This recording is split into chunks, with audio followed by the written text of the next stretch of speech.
You're listening to Kitchen Table Finance. Join Dave Shotwell and Nick Nauta as they cut through the complexity of financial planning and serve bites of investment advice that are both personal and practical. Hey, Dave. How you doing today? I'm doing great, Nick. How are you? Fantastic. We are back on the podcast. We are. Getting back to the swing of things. Summer is slowly coming to an end, and it's almost football season. So it's almost football season. So we can do our podcast on how Purdue, even Purdue averages 4 yards a carry as a way to talk about sequence or return risk. But I've been thinking about that one for a while. Anyway, if you want to get people really upset, we can talk about conference realignment. Oh, geez, yeah, and money in college football. Yeah, right? Yeah. College football teetering towards the abyss. Anyway, so we're actually going to do a much more subdued topic today, but an important one, and we are actually going to have a book review, which we haven't done in a while, Dave. And the book is Thinking Fast and Slow by Daniel Kahneman. And it's a book that both you and I have read, and it literally has nothing to do with investments on its surface, but a lot to do with investments. Nothing and everything all at once. Mm-hmm. It's which is kind of, I think fits both of our approach to investing too, that so much more about success in finance in general, whether it's, your budget or your investments, is just really more about the psychology behind it than about the statistics and the technical stuff. Oh, absolutely. 100%. Yeah. So Daniel Kahneman, professor at Princeton, educated at UC Berkeley, actually won. And so I guess this ties it back to our normal topic, right? Because he won the Nobel Prize in economics for his work in psychology. Mm-hmm. So, we're dealing with one of the pillars of behavioral finance here when we talk about his work. Yeah, absolutely. And I don't remember what year he wrote this book. It's been a while though, right? It's been out a while, and I should have looked that up. My copy's pretty beaten up and dog-eared. I've had it on my shelf, and it's probably been 10 years since I read it the first time, and I've skimmed it a few times since then. Oh, look at that. Look at Google coming through for the win. October 25th, 2011, Dave. There you go. Okay. So I wasn't I wasn't an early adopter. I think 10 years is, I know it was in soft cover when I bought it, so it wasn't brand new. Yeah. So give us the highlight of kind of what Dr. Kahneman's main point was in the book. Sure. Yeah. So the main premise, built on his 50-some years as a behavioral psychologist, is that there's really two types of thinking that we do as humans. And he labels them System 1 and System 2. And the way to think about level 1 thinking, that's like your quick, reactive, base of the brain, instinctual kind of thinking, right? Mm-hmm. I've seen others since then call it the lizard brain, right? Yep. It's like left over from a million years of evolution. Yeah, the part that allowed us to survive all these years and keep us out of trouble, right? Right. And so easy examples of like level 1, like instincts, like pulling your hand away from an open flame or ducking when you hear a loud noise. Mm-hmm. That's, you're not thinking about it, you're just reacting. Yep. But we do that in more than just instinctual reactions to the physical world, right? Like that's really like the first thought that's coming to your mind as you're doing anything is usually coming from System 1 sort of thinking. Right. And the big thing that he gets at with this is that's easy, right? It's the default. Yeah. It takes very little energy and very little concentration to think in a System 1 level. Yeah. And then there's System 2. And System 2 is the deliberative process of sitting down, reading through the issues, thinking about a problem, and it takes effort and it takes concentration, and it's anything but reactive. Right. So, sitting down and reading through the issues guide before you go to vote, or analyzing consumer reports before you go make a purchase. And so it takes energy, it takes attention. And the big thing that he gets at is we're inherently lazy and don't want to like our brain. Part of system one thinking is that it's easy, it doesn't take much energy, and from an evolutionary aspect, that's not necessarily a bad thing, right? Right. But it doesn't serve us well in the world of the complex modern world that we live in. Yeah. Yeah. And so just to give you a further example of something that I say all the time, and I'm sure I've said it on this podcast before, but when it comes to financial planning and kind of how this relates to financial planning is, in my experience, people make the worst financial decisions when there's the most chaos going on, right? Yes. Because that's when the emotions are high and you just want to make the easy, quick decision instead of thinking it through and figuring out what the ramifications might be. Yeah. Yeah.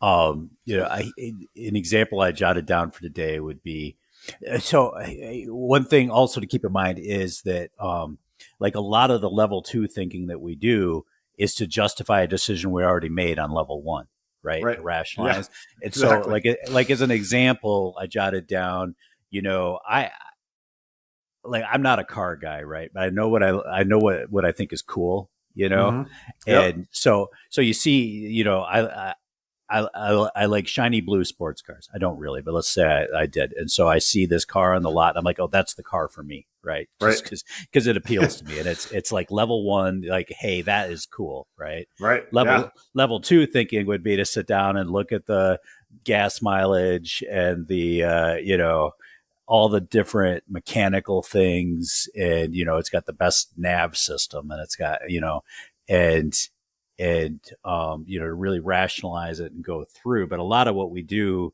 as we're doing that is just justifying a decision we already made, because I like the shiny blue one, right? Right. Yeah. so these are important things to keep in mind. And level 1 thinking is the default. Level 2 thinking makes us do work. Right. So it's another piece of this that's interesting to me is when you look at the world and kind of and these two types of thinking processes, they're both necessary, right? Like if we just analyze everything, we're never going to make a decision. Right. If we just make decisions based on emotion, we're going to make a lot of bad decisions. Right. I always think of sometimes in that situation, General Ulysses S. Grant said something along the line. He was never known as a deep thinker, right? And he said something along the lines. He was known as a man of action, and he said, "Well, if I take an action, I'll find out pretty soon if it was the wrong one, right? Right. Yeah. And then I can do something else. So sometimes you do have to take that leap. That's a good point. It's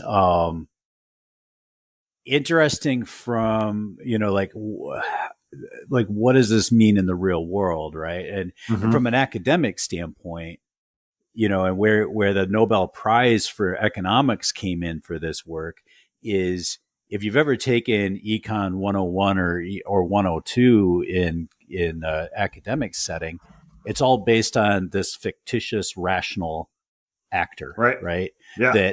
That people are going like microeconomics is built on the idea that Nick Nauta knows exactly what choice is best for him rationally. Do I want to buy more of X at price Y, or would I be better off buying this other thing? And what Kahneman really did is said they jokingly call it homo economist, right? The thinking man, the economic man who makes the rational choice of person, I should say, who makes the rational choice all the time. And he basically said that person doesn't exist. Yeah. Right. And that's why econ is great. Like these charts and these formulas are great, but when it Mm-hmm. comes to actually seeing how people behave in the real world, good luck. Yeah. You know, It's funny when you bring that up. The first thing that comes to mind right now is consumer spending in the US, mm-hmm, especially with what's going on right now. Like consumer spending is still really robust and it probably mm-hmm. shouldn't be. It's probably Yeah, not rational right now, but we're still seeing it, right? yeah, yeah. And, because at the end of the day, everybody's making decisions in isolation of each other, really. And, Right. Yeah. um, and we don't make decisions based on our own best, well rationed interests. We make decisions based on level one, usually, Right. of, I want that ice cream cone or I want that shiny blue sports car. Mm-hmm. So, when you treat those problems in isolation rather than as systems, you start to see a disconnect from the way economics looks at things. Yeah. So I think to bring it back to some of the financial planning stuff, Mm-hmm.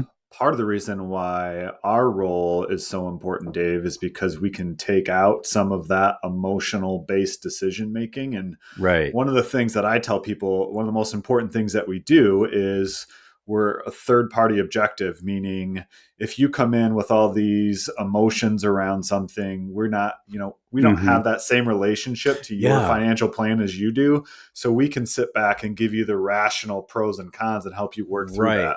We have to do level two thinking, Right. right?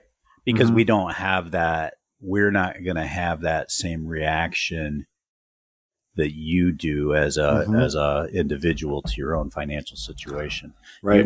You're reacting in a way that we don't have that. Like it'd be great to just be able to make lazy decisions, right? But we Right. don't. We've got to sit and listen to what you're saying and make a choice, because we're not starting from the same spot. Right. So and that's a great way to look at it, and there's a lot of ways that level one thinking worked in an evolutionary sense and doesn't work in a modern world sense. Sure. We've talked before about, when the markets are lousy, it's the equivalent of like running into a burning building sometimes, right? In Yeah. terms of how it Right. feels. But, and that level one thinking of this house is on fire or this market really stinks, I need to get away from it, Right. is a rational thing on a level Mm-hmm. one thought basis. But the rational right answer in the finance world, not the burning house world, but the market world, is to run towards it Right. and Yeah. and embrace it as an opportunity rather than run away from it as a threat. So it just doesn't serve us well in that regard. And on the spending side too, if we were just making all of our decisions based on, ooh, I want that shiny thing, we're going to get in trouble pretty fast with our budgets, right? Right. Absolutely. It's funny. I was at dinner a couple weeks ago with some friends, and the topic of conversation came to, even as we make more money, it's we just spend more money, right? Like there's Mm-hmm. no, it's not like you just all of a sudden you make enough money that you can't spend it unless you're maybe Warren Buffett. But most people find a way, as your income Yeah. increases, you find a way to spend it. So you're always you're never getting out of that Yes. rational spending thought process. I just thought that was interesting as I was kind of listening to those conversations of, Mm-hmm. a group of friends that's obviously getting older, getting more income, but still having the same spending, dilemmas Mm-hmm. that they had 10, When they 15 were years ago when they 24. weren't Yeah. making, they were making Yeah. half as much as they probably are Yeah. now. Yeah. Now you just add a zero to all of those spending decisions instead Mm-hmm. of where they were when they were Right. 24. Right. Um, yeah, that's a good point. And, you know, I guess, the way I look at it is, if everybody stopped and took Daniel Kahneman's advice, if you will, Mm-hmm. from this work, and applied it to thinking about comments you're making on Facebook posts or on Twitter, which to me, a lot of the problem there seems to be that people just write the first thing that comes to their mind. It's like the unfiltered id is just being thrown out on the page. And if you stopped and thought about how what you're saying is going to be perceived or how it's going to either add or subtract from the problem, you might rethink what you wrote. Oh, for sure. Voting, you look at how we vote in a democratic society, and while we think we're being rational, a lot of what we're doing is just justifying that initial level one, hey, I like the sound of this person's voice, and they fit a certain predetermined physical stereotype of what a leader should look like, and and everything else is a rationalization about why I already feel like I should support this person. Right. Absolutely. So, whatever the side of politics you land on, just try to be more conscious and use level 2 thinking about it, not just to justify your decision making already, but to really consider the issues and what you want for the future. Absolutely. Getting mad at people over perceived slights, that's a level 1 reaction to something. And stepping back and thinking about things rationally. And then, of course, the stuff we've already talked about, the markets and making purchase decisions. Yep. Spending decisions, insurance decisions. We talked about that in our insurance episode, how good insurance companies are at marketing. And that's part of it. Playing on the emotions. Going straight to that. I need this because otherwise I'm letting people down sort of thing. Right. Exactly. And I guess in closing, what I would say is this is like one of the least academic books you'll read. It's actually fun to read. The examples are great. He's got 50 some years of analyzing very real world data collection and some things that will really make you sit up and take notice. So absolutely. Fascinating book, great stories, and really kind of the base philosophy really hits home. So I think it's well worth a read if you haven't. Yep. Good. With that, Dave, if our listeners out there have any other book suggestions that you'd like to hear a review on, please send us an email at info@srbadvisors.com. We love that kind of stuff and would love to hear from you. Great. Until next time, Dave, it's been fantastic. Yeah. Thanks, Nick. Take care.